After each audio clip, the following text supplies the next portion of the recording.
उनको ये लगता है कि राहुल गांधी और कांग्रेस पार्टी हिंदू धर्म को लेकर अच्छी तरह से न सोचते हैं। नरेंद्र मोदी को कैसा किस किस्म का नेता मानती हैं, जो रिलीजन पर ज्यादा ध्यान देते हैं या जो फ्यूचर की ओर देखने वाले नेता हैं? फ्यूचर की ओर देखने वाले नेता हैं।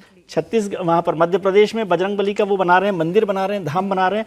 उनके दबाव में आके इंडिया गठबंधन की जो रैली है भोपाल में कैंसिल करनी पड़ती है उनको, क्योंकि वो समझते हैं कि सनातन को गाली देने वाले लोग यहाँ मंच पर आएंगे तो उनका नुकसान। बूढ़ी ने जो कहा उसको हम लोगों ने कल कहानी कुर्सी के में भी और अलग से भी बार बार ये कहा, अभी भी कह रहे हैं, वो संसद में रहने योग्य नहीं। नरेंद्र मोदी ने जो कहा है वो किया है, बिल्कुल किया है। उन्होंने कहा था 370 हटाएंगे, सिर्फ उन्हीं में दम था जो 370 हटा सकते। जय श्री राम दोस्तों, आ गया हूँ आपके समक्ष फिर एक नई वीडियो लेके। और आज का वीडियो 2024 और 5 राज्यों में जो इलेक्शन होने वाले हैं उसी के ऊपर इंडिया न्यूज़ ने एक सर्वे कराया। और सर्वे किन टॉपिकों पे कराया है वह है जिस तरीके से इस समय सनातन का अपमान किया जा रहा है, और जो मोदी सरकार आरक्षण, महिला आरक्षण बिल लेके आई है, और जिस तरीके से अपोजिशन ने उसमें ओबीसी घुसेड़ दिया है, उसी चीजों को लेके इंडिया टीवी और सीएनएक्स का ये सर्वे सितंबर में ही हुआ है। और इस पर जनता से पूछा गया कि आप क्या सोचते हैं कि अगर सनातन को जिस तरीके से अपमानित किया जा रहा है उसको लेके सारे हिंदू इकट्ठे होंगे, या जो महिला आरक्षण बिल है जो मोदी सरकार ने पास किया है उस पे आपके विचार क्या है, उसको इलेक्शन में किसको फायदा मिलेगा, और जो ओबीसी कार्ड इंडी गठबंधन या अपोजिशन खेल रहा है उसका उसको कितना फायदा होगा। इन्हीं सारी विषयों पर ये डिबेट है। और इसमें काफी जो हमारे राजनीतिक विशेषज्ञ हैं उन्होंने अपनी राय बताई सर्वे के ऊपर। जो भी रिजल्ट आया उस रिजल्ट आप आगे वीडियो में देखेंगे, और जो भी रिजल्ट आया उस पर उन्होंने अपनी राय रखी। और जो वहाँ पर पब्लिक बैठी थी उनके मन में भी जो क्वेश्चन थे, जो डाउट्स थे, उन्होंने उन राजनीतिक विशेषज्ञों से पूछा और उन्होंने उसका क्या उत्तर दिया, यही इस डिबेट में। तो चलो देखते हैं इस डिबेट। आप देख रहे हैं सबसे ताजा सर्वे इंडिया टीवी और सीएनएक्स का सितंबर का सर्वे, जिसमें महिला आरक्षण के बाद देश का मूड कैसे बदला, नरेंद्र मोदी ने जो काम किया, जिसकी दशकों से कोशिशें हो रही थी, आधी अधूरी ही सही, लेकिन जिस काम को मुकम्मल नरेंद्र मोदी ने किया, महिलाओं को आरक्षण देकर, उसका क्या प्रभाव पड़ने जा रहा है। सीधा सवाल था, क्या सनातन पर इंडिया अलायंस के नेताओं की बयानबाजी से हिंदू वोट एकजुट हो रहा है? 72% लोगों ने इसका जवाब हाँ में दिया, 24% ने नहीं में, और 4% लोगों की इस पर कोई राय नहीं थी। दूसरा सवाल था कि क्या पिछले कुछ वर्षों के अंदर भारत में सनातन धर्म कहिए, हिंदू धर्म कहिए, उसका सम्मान पहले से ज्यादा हुआ है, उसके लिए आदर भाव बढ़ा है, खासकर देश की सरकार के काम में, उसके प्रयासों में। 70% तक लोगों ने इसका जवाब हमें दिया कि नरेंद्र मोदी प्रधानमंत्री बने उसके बाद से सनातन धर्म को लेकर एक आदर, एक सम्मान बढ़ा देश में। सर, मेरा नेम दीप्ति है और मेरा आपसे ये सवाल है कि ओवैसी जी हर जगह महिला अधिकार के बारे में बात करते हैं, लेकिन जब हमारा ये बिल पास हुआ महिला अधिनियम वाला, तो उन्होंने अगेंस्ट में क्यों वोट करा? विजय जी, बहुत सही सवाल है और ये सवाल महत्वपूर्ण है, लेकिन ओवैसी जी ने बाद में सफाई दी। जो उन्होंने एक तरह से बड़ी राजनीतिक जो समझदारी उनकी रही होगी कि भाई वो मुस्लिम वोट के लिए, उन्होंने साफ किया कि हमने जो वोट दिया है वो महिला बिल के खिलाफ नहीं दिया। महिला बिल में मुस्लिम महिलाओं को और ओबीसी महिलाओं को शामिल नहीं किया गया, उसकी वजह से ये वोट दिया। लेकिन मैं इसको बहुत कोई समझदारी वाला नहीं मानता। देखिए, अयोध्या का मंदिर बन रहा है, काशी कॉरिडोर बन रहा हो बनारस के अंदर, महाकाल कॉरिडोर बन रहा हो उज्जैन के अंदर, इस सब का प्रभाव, और सनातन को लेकर के जो कुछ पीछे कंट्रोवर्सी हुई उसका, विपक्ष के उन बयानबाजियों का प्रभाव बीजेपी के लिए जो पॉजिटिव वोट में तब्दील होता हुआ दिखाई दे रहा है। 72% को लगता है सनातन विवाद का फायदा बीजेपी को होगा, हिंदू वोट कंसोलिडेट होगा, और पिछली इस सरकार के कामकाज की वजह से सनातन का सम्मान देश के अंदर बढ़ा है, ऐसा 70% लोग मानते हैं। तो इसका मतलब इन दोनों ही फैक्टर्स का असर जो है वो जनता के बीच में है, और इसका सीधा लाभ नरेंद्र मोदी को मिलने वाला, इसमें कोई शक नहीं। बिल्कुल सौरभ, इसमें कोई दो राय नहीं है। और जिस तरह से एक के बाद एक न सिर्फ बयान आ रहे थे, बल्कि उन बयानों को लेकर खंडन कर दिया जाए सीधे दो टूक शब्दों में, ऐसा कांग्रेस पार्टी की तरफ से, जो कि अलायंस के सबसे प्रमुख चेहरा के तौर पर वो पार्टी है, उनकी तरफ से कोई कोशिश भी नहीं दिखी। और उसमें यह मैसेज बहुत आसानी से चला गया कि ये इस अलायंस के ऊपर जो आरोप लग रहा है, और पहले की लीगेसी आपकी है ही कि आप भगवा आतंकवाद की बात करते हैं, हिंदू आतंकवाद ज़्यादा खतरनाक है, राहुल गांधी विदेशी नेताओं से इस बात को अगर कह रहे हैं, तो ऐसे माहौल में इस विरासत के साथ जब आप इस प्रकार की चीज़ों को कहें, और दूसरी तरफ सामने प्रधानमंत्री नरेंद्र मोदी और अमित शाह की पॉलिटिक्स हो, जो कि बहुत गर्व के साथ हर हिंदुत्व से जुड़े हुए मसले को बहुत गर्व के साथ पेश करती हो। जनवरी में हम सभी देखेंगे लगभग 1 सप्ताह का कार्यक्रम चलना है राम मंदिर के शुभारंभ को लेकर। वहां पर जब मंदिर में पूजा पाठ शुरू होगा तो ऐसे माहौल में एकदम से आसानी से समझा जा सकता है कि अपोजिशन अलायंस के लिए ये कितनी बड़ी मुसीबत बनने जा रही है। लोगों को लगा कि भाई इनको इसका कोई और फायदा दिखाई दे रहा है, शायद इनको लगता है कि इससे जाति की पॉलिटिक्स करने में आसानी होगी, लेकिन उसका उल्टा असर इस सर्वे में दिखाई दिया। हिंदू वोट अगर उससे कंसोलिडेट हो रहा है, कोई भी कोशिश रही हो इससे विपक्ष की, नुकसान हुआ हर्षवर्धन जी? नहीं, निश्चित तौर पर नुकसान होता दिख रहा है और सर्वे भी बता रहा है, हम लोगों को भी ये समझ में आ रहा है। आप अगर सामान्य किसी से बात करिए तो कहते हैं कि ठीक है भाई, चलो तमिलनाडु की पार्टी है, उनको लगता होगा वो जीत गए, वहां उनको आंदोलन है, उनके जो एक तरह से कहें कि पूरी पीढ़ी है अन्नादुरई करुणानिधि से लेके सब। लेकिन ये जो पार्टी, जो राष्ट्रीय पार्टी है कांग्रेस, ये जो पार्टी जो बार बार ये कहती है कि नहीं हम तो अलग अलग समय पर कभी जनेऊ दिखाने लगते हैं, कभी शिव भक्त हैं, कभी मंदिर मंदिर जाने लगते हैं, कभी आरती करने लगते हैं। अब ये जो कभी मैं कह रहा हूं ना, ये जनता के बीच की आवाज। उनको ये लगता है कि राहुल गांधी और कांग्रेस पार्टी हिंदू धर्म को लेकर अच्छी तरह से न सोचते हैं, उनके मन में भाव अच्छा नहीं। मैं दूसरे पक्ष यानी बीजेपी के पक्ष की बात कर रहा हूं। जैसे कल रमेश बिधूरी का बयान जो आया, तो एक सवाल हमारे सर्वे में पूछा गया कि बीजेपी नेताओं के भी ऐसे बयानों से क्या मुस्लिम वोट एकजुट होगा?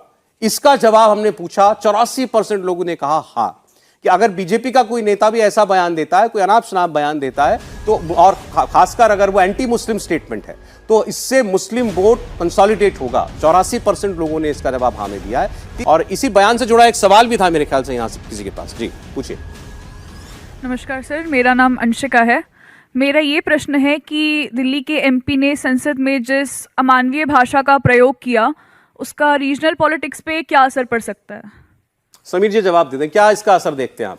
बिल्कुल, मुझे लग रहा है कि जो भारतीय जनता पार्टी के सांसद ने जो बयान दिया था संसद के अंदर, उसका असर तो निश्चित रूप से पड़ेगा भारतीय जनता पार्टी की छवि पे। प्रधानमंत्री मोदी सबका साथ, सबका विकास, सबका विश्वास की बात करते हैं। प्रधानमंत्री लगातार कहते हैं कि संसद के अंदर या संसद के बाहर इस तरह की भाषा का प्रयोग न करे जिससे पार्टी की छवि खराब हो, जिससे संगठन जो मेहनत कर रहा है जमीनी स्तर पर उस पर उसकी छवि खराब हो। तो मुझे लग रहा है एक सांसद के इस बहुत ही बेतुके और बहुत ही शर्मनाक बयान के बाद निश्चित रूप से पार्टी की छवि पर असर पड़ा है, क्योंकि प्रधानमंत्री मोदी कभी नहीं चाहते और भारतीय जनता पार्टी का संगठन भी नहीं चाहता कि एक नेता के बयान से पार्टी की छवि खराब हो। मेरा सवाल ये है कि जैसे यहाँ पर मैं युवा पीढ़ी को रिप्रेजेंट कर रही हूँ, तो युवा पीढ़ी में काफ़ी जने हैं जिनको उतना नहीं महत्वपूर्ण लगता है कि रिलीजन में क्या चल रहा है, पर ज़्यादा महत्वपूर्ण इस चीज़ को वो देते हैं कि हमारे फ्यूचर में अपॉर्चुनिटीज़ एंड हमारी फ्यूचर में जॉब ग्रोथ, जॉब मार्केट, इन सब में क्या होगा। तो इसमें क्या क्या चीजें आप नरेंद्र मोदी को किस किस्म का नेता मानती हैं, जो रिलीजन पर ज्यादा ध्यान देते हैं या जो फ्यूचर की ओर देखने वाले नेता हैं? फ्यूचर की ओर देखने वाले नेता हैं, डेफिनेटली। नमस्ते सर, मेरा नाम संयम है। मेरा क्वेश्चन वुमेन रिजर्वेशन बिल से रिलेटेड है। सर, ये जो बिल पास हुआ है, आगे जाके इस पर एक्ट होगा, तो सर इससे क्या साउथ और नॉर्थ डिवाइड हो सकते हैं? क्या ऐसा कुछ हो सकता है? मैं इस पर बात करता हूँ। एक तो ये कि इस बिल से कोई बहुत बड़ा फर्क नहीं पड़ने वाला, जो लोग समझ रहे हैं। उसकी एक बड़ी वजह है डिलिमिटेशन, कि डिलिमिटेशन होगा तो साउथ में जो है फर्क पड़ेगा, वो ज़रूर बात है, क्योंकि डिलिमिटेशन आबादी के हिसाब से होता है कि आबादी कितनी है उस पर सीटें बढ़ेंगी। तो साउथ में जो भारत का जो दक्षिणी हिस्सा है, वहाँ पर आबादी उस रफ्तार से नहीं बढ़ रही जो उत्तर भारत में बढ़ रही है। तो उत्तर भारत की आबादी बढ़ने का फ़ायदा उनको सीटों में बदलता हुआ दिखेगा। और इसी वजह से 2002 में भी वाजपेयी सरकार ने ये जो लॉक किया था कि 2026 तक डिलिमिटेशन नहीं हो, वो उसकी वजह यही थी कि वो एक बड़ा विरोध बढ़ रहा था। लेकिन बहुत बड़ा फर्क नहीं पड़ने वाला, क्योंकि 850 सीटें हो जाएंगी, 543 से 850 के करीबन हो जाएगी। ये जरूर है कि वहाँ पर 25% सीट बढ़ रही है, यहाँ पर 40% के करीबन उत्तर भारत में बढ़ रही है। लेकिन सनातन पर सौरभ जी एक बात मैं करना चाहता हूँ। जी सर। और जो उन्होंने मैडम ने बात की कि अपने युवाओं के धर्म को लेकर, सनातन पर बात यह है कि कोई भी धर्म हो, मैं समझता हूं कि उस पर किसी तरह की अपमानजनक टिप्पणी नहीं करनी चाहिए। चाहे वो सनातन को लेकर बात हो रही हो, चाहे वो माइनॉरिटी को लेकर बात हो रही हो, मुसलमानों को लेकर बात हो रही हो, इसमें एक ब्लैंकेट वो होना चाहिए बैन कि इस तरह की बात नहीं हो और उसे हेट स्पीच के तौर पर देखा जाए।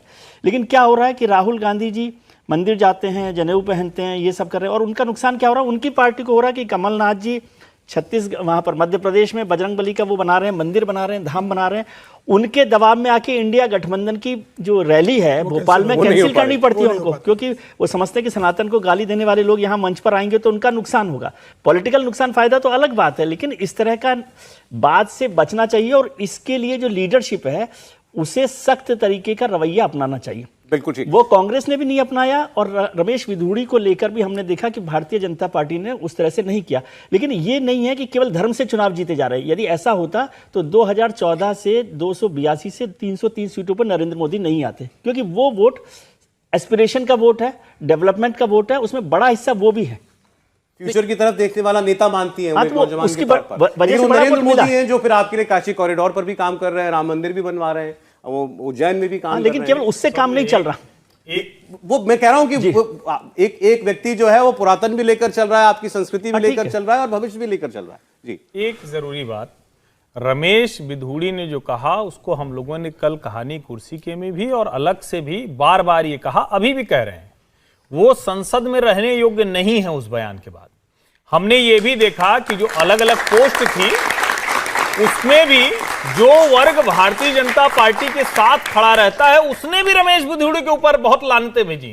लेकिन इसका एक उल्टा पहलू है, हर्षवर्धन को तो सफाई देनी पड़ी जो मंत्री पूर्व मंत्री रहे, लेकिन जब उदयनिधि स्टालिन बोलते हैं तो पूरा विपक्षी खेमा उसको बचाने के लिए अलग अलग तरह के तर्क गढ़ता है। ये एक डिफरेंस है और ये पीड़ा देता है। सर, जो कांग्रेस जैसी पार्टी है वो सिर्फ बोल सकती है कि हम ये बिल लाए, हम ये बिल लाए, वो उन्होंने सिर्फ इंट्रोड्यूस करा, बट वो कभी भी ऐसे बिल्स को पास नहीं कर पाए। मोदी सरकार सिर्फ बोलती नहीं, हर चीज करके भी दिखाती है। प्रधानमंत्री नरेंद्र मोदी ने जो कहा है वो किया है, बिल्कुल किया है। उन्होंने कहा था 370 हटाएंगे, सिर्फ उन्हीं में दम था जो 370 हटा सकते थे। जल्दी से हम फिर अपना पहला सवाल जो सर्वे का था उसका नतीजा आपके सामने रख देते हैं। सीधा सवाल कि आपके मुताबिक महिला आरक्षण का श्रेय किसको जाता है? महिला आरक्षण ये आज हकीकत बना देश में, इसका श्रेय, इसका क्रेडिट किसको मिलना चाहिए? नरेंद्र मोदी को, सोनिया गांधी को या किसी और को? ये दो नाम हमने साफ साफ पूछे, नरेंद्र मोदी को इसका श्रेय मिले या सोनिया गांधी को इसका श्रेय मिले। 69% लोगों ने, 69% लोगों ने कहा इस बिल को हकीकत बनाने का श्रेय नरेंद्र मोदी को ही जाता है।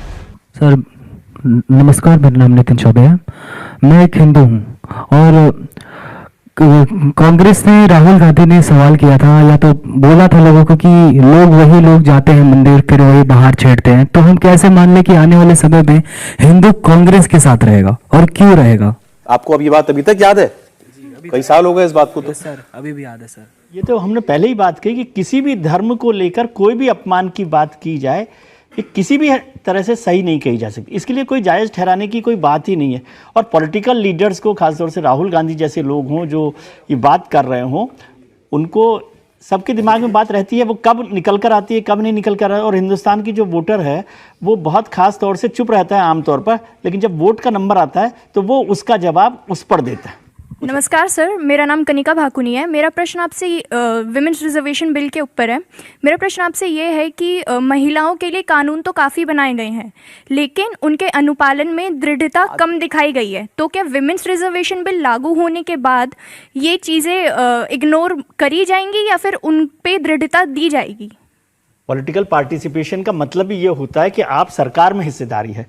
जब बात हम कर रहे हैं आज, ये रिजर्वेशन की बात ही क्यों हो रही है? क्योंकि आज जब रिजर्वेशन नहीं है तो महिलाओं की हर बात के लिए आपको पुरुष सांसद जो है हमारी सरकारों में, हमारे संसद में, विधानसभा में, उनसे मांग कर रहे हैं। जब आप 1/3 वहाँ पर हो जाएंगे, हर तीसरी सीट पर महिला बैठी है, तो उसकी आवाज़ को कोई भी सरकार कैसे इग्नोर कर सकती है?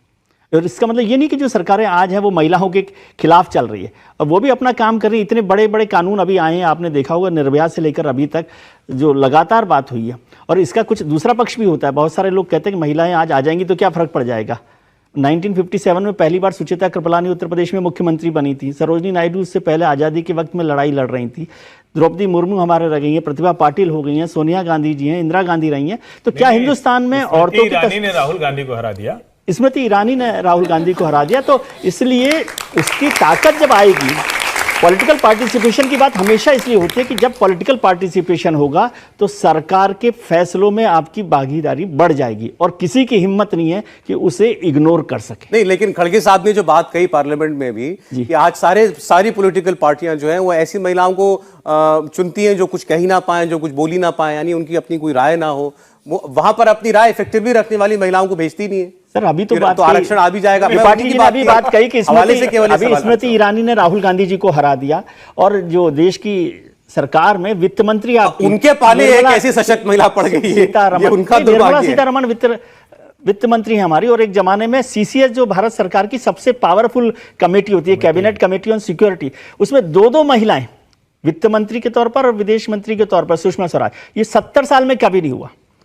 तो वो भी काम हुआ है, और मजबूत मुख्यमंत्री होती है, मायावती जी रही हैं, वो मजबूत मुख्यमंत्री रही हैं, ममता बनर्जी हैं, आज ममता बनर्जी का मुकाबला किसी और मुख्यमंत्री से करके देखिए क्या कमजोर हैं। इसलिए सब लोग इंडिविजुअल लेवल पर अलग होते हैं, और ये खड़गे साहब तो पार्टी के अध्यक्ष हैं, उनकी जिम्मेदारी है कि आज उनके पास मौका है कि वो मजबूत महिलाओं को मौका दें। सोनिया जी मजबूत हैं, खड़गे जी मजबूत हैं, आप क्या कह रहे हैं? नहीं, मैं ये कह रहा हूँ कि पार्टी के अध्यक्ष मल्लिकार्जुन खड़गे हैं, तो उनके पास ये मौका है कि वो मजबूत महिलाओं को टिकट दें और आगे बढ़े। विचित्र बात थी कि खड़गे जी पार्टी का प्रेसिडेंट होकर ऐसी बात कह रहे थे, कम से कम वो ये कहते कि हम नहीं करते अपनी पार्टी में, लेकिन उन्होंने देखा सब लोग ऐसा ही करते हैं। जी इसमें सौरभ, ऐसे आरक्षण से सबसे बड़ा फायदा जो होना है वो यही होना है। ऐसा नहीं है कि आपको वुमेन को एम्पावर्ड करना है, वो एम्पावर्ड हैं। पुरुष मानसिकता को ये समझ लेना है कि आप उस हिसाब से नहीं चल सकते, उस हिसाब जिस हिसाब से पहले हैंडल नहीं कर रहे थे, और वो सबसे बड़ा बदलाव आना शुरू होगा ऐसी चीज़ों के तहत। बाकी वुमेन एम्पावरमेंट की बात देखें तो आपको सिर्फ पॉलिसीज बनानी है, ऐसा नहीं है कि उनके एम्पावरमेंट के लिए आपको कुछ अलग से करना है। पुरुष मानसिकता में बदलाव राजनीति में सबसे ज्यादा इस लिहाज से हो जाता है कि पिछले चुनाव की बात करें, जैसा डाटा सौरभ हम लोग बार बार बात कर रहे थे कि 700 से ज्यादा महिलाओं ने चुनाव लड़ा, सक्सेस रेट 14 से 15% था, क्योंकि उनके आगे बढ़ने का रास्ता बहुत मुश्किल है इस पॉलिटिकल सिस्टम में जिसे बदला जा रहा है। चलिए, बहुत सारे सवालों के जवाब, आंकड़े हमने आपके सामने रखे हैं महिला आरक्षण बिल पास होने के बाद। अब एक बड़ा सवाल कि महिला, हमारे देश की महिला वोटर किसे देश का प्रधानमंत्री बनाना चाहती हैं, नरेंद्र मोदी को, राहुल गांधी को, या किसी और नेता को? तो देखा आपने कि सर्वे में क्या निकल के आया, किस तरीके से सारे हिंदू जो सनातन के ऊपर प्रहार हो रहे हैं उसको लेके एकजुट हो रहे हैं, और जो ये अपना आरक्षण बिल है इसमें बीजेपी को काफी, मोदी सरकार को काफी फायदा हो रहा है, और जो ओबीसी कार्ड है शायद वो इतना काम नहीं करेगा।